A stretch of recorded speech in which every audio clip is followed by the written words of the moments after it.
បាទសួស្តីបងប្អូននៅក្នុងបណ្ដាញសង្គមទាំងអស់គ្នាបាទលោកគ្រូអ្នកគ្រូរៀមស្បនទាំងអស់ជាទីគោរពជាទីរាប់អានប្រហែលថ្ងៃនេះគឺខ្ញុំជាប់រវល់ការងារនៅផ្ទះបងប្អូនណាបាទគឺมันបានដើរព្រៃมันបានដើរអីទេហើយក៏ឆ្លៀតយកប្រភេទអង្គគុជឃ្មុំនិងអង្កាំខ្សែដៃដែលយើងសាងអំពីនៃអង្គគុជឃ្មុំដែលយើងធ្វើឲ្យពីថ្ងៃមុននិងរកបានពីលើកមុននោះគឺយកមកដាក់ថតចែកជូនឲ្យបងប្អូនទស្សនានៅក្នុងបណ្ដាញសង្គមបងប្អូនណាបាទនៅក្នុងបណ្ដាញសង្គមបាទនេះគឺជាប្រភេទនៃអង្កាំខ្សែដៃដែលយើងសាងអំពីនៃអង្គគុជឃ្មុំបងប្អូនណាបាទអង្គគុជឃ្មុំ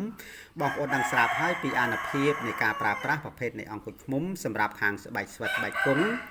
ខាងបច្ចេកសង្គ្រាមបងប្អូនណាបាទទៅណាមកណាគឺឈ្នះនៅអស់មាសត្រូវទាំងឡាយទាំងពួងខាងស្នេហ៍មហានិយមលក់ដូររស់ស៊ីបងប្អូនណាបាទលក់ដូររស់ស៊ី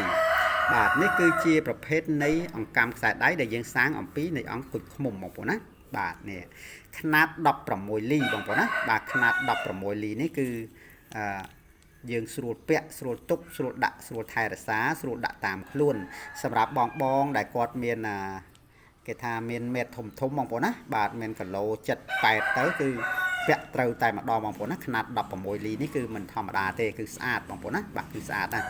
បាទហើយយើងមិនចេះរបូតតាទេបងប្អូនណាដូចជាខ្ញុំពាក់ជាប្រចាំអញ្ចឹងបងប្អូនណាបាទពាក់ជាប្រចាំអញ្ចឹងប្រភេទនៃអង្កាំខ្សែដៃនេះគឺជាញជៀនដែលខ្ញុំសាងអំពីនៃអង្គគុជឃ្មុំបងប្អូនណាបាទគឺយើងពាក់បែបហ្នឹងទៅសម្រាប់ការពារខ្លួនមិនថាពេលយប់ឬក៏ពេលថ្ងៃនោះទេបងប្អូនណាបាទនេះគឺជាប្រភេទអង្កាំដែលខ្ញុំសាងអំពីនៃអង្គគុជឃ្មុំហើយมันងាយបានធ្វើទេបងប្អូនណាมันងាយបានធ្វើទេបាទมันងាយធ្វើបានទេដោយសារយើងធ្វើដោយដៃតម្រាំនឹងបានមួយគ្រាប់នេះគឺយូរណាស់បងប្អូនណាបាទគឺយូរណាស់មួយខ្សែគឺ2ថ្ងៃជាងឯណោះទើបបានមួយខ្សែបងប្អូនណាទើបបានមួយខ្សែបាទនេះគឺជាប្រភេទនៃអង្កាំខ្សែដៃដែលយើងសាងអំពីនៃអង្គគុជឃ្មុំបងប្អូនណាបាទសាងអំពីនៃអង្គគុជឃ្មុំបាទបងប្អូនដឹងស្រាប់ហើយពីអានុភាពនៃការប្រើប្រាស់ប្រភេទនៃអង្គគុជឃ្មុំនេះសម្រាប់ការពារខ្លួនបងប្អូនណាមិនដឹងថាពីណាគេស្អប់គេខ្ពើមយើងនោះទេបងប្អូនណាបាទអញ្ចឹងយើងមានរបស់ការពារខ្លួនបាទវាប្រសើរជាជាងបងប្អូនណាបាទយើងជិះឡានជិះម៉ូតូផ្លូវចិត្តឬក៏ផ្លូវឆ្ងាយអញ្ចឹងទៅបងប្អូនណាផ្លូវចិត្តឬក៏ផ្លូវឆ្ងាយបាទចំណែកឯមួយអង្គនេះគឺជាប្រភេទនៃអង្គគុជឃ្មុំគឺស្អាតបងប្អូនណាបាទរៀងដូចពងក្រពើអញ្ចឹងបាទគឺស្អាតនេះគឺខ្ញុំខាត់សម្អាតជាតិដីជាតិអីដែលនៅខាងក្រៅបងប្អូនណាបាទជាតិដីដែលនៅខាងក្រៅធំបងប្អូនណាបាទຂະຫນាតធំបាទ2ធ្នប់ជាងណាបងប្អូនណាបាទ2ធ្នប់ជាងຂະຫນាតធំបាទគឺពិសេសតែម្ដងបងប្អូនណាបាទប្រភេទនៃអង្គគុជឃ្មុំបងប្អូនណាប្រភេទនៃអង្គគុជឃ្មុំនេះគឺជាតួអង្គមួយពិសេសនៅក្នុងចំណោមអង្គវត្ថុស័ក្តិសិទ្ធិស្រួលទុកស្រួលដាក់ស្រួលថែរក្សាស្រួលដាក់តាមខ្លួនបងប្អូនណាបាទស្រួលដាក់តាមខ្លួនបាទនេះដូចខ្ញុំបានជម្រាបចឹងបងប្អូនណាហើយមួយអង្គនេះគឺຂະຫນាតធំបាទគឺຂະຫນាតធំបងប្អូនណាបាទគឺយើងអាចបើសិនជាបងខ្លះគាត់ស្រឡាញ់ធំបាទគឺគាត់ស្រឡាញ់ធំបែបនេះបាទមួយអង្គនេះគឺធំមែនតើយើងធ្វើຂະຫນាតបតោងគឺធំបងប្អូនណាបាទតែបើសិនជាយើងយកទៅសាងជាតួអង្គរកដាក់ក្នុងថង់ក្រហមដាក់នៅលើឡានដាក់នៅតាមខ្លួនគឺពិសេសតែម្ដងបងប្អូនណាហើយសាច់ចាស់ល្អបងប្អូនណាបាទប្រភេទនៃអង្គគុជឃ្មុំ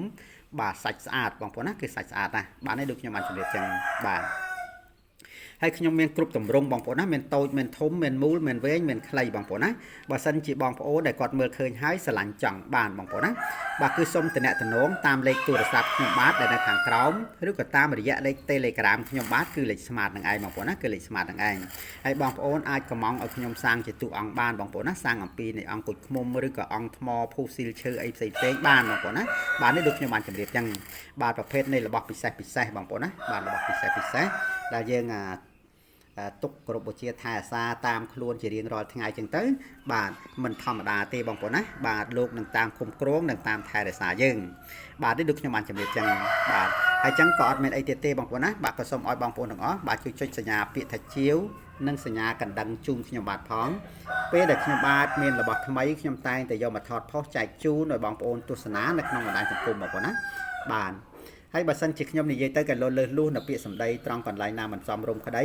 ឬក៏រៀបរាប់មិនបានក្បោះក្បាយក្តីបងប្អូនណាបាទក៏សូមខន្តីអភ័យទោសផងបងប្អូនណាសូមខន្តីអភ័យទោសផង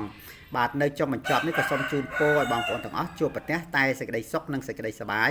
រស់ស៊ីទទួលទានមានបានទាំងអស់គ្នាបងប្អូនណាបាទសូមអរគុណច្រើនហើយក៏សូមជម្រាបលាបាទសូមជម្រាបលាបាទពិសេសតែម្ដងបងប្អូនណាបាទ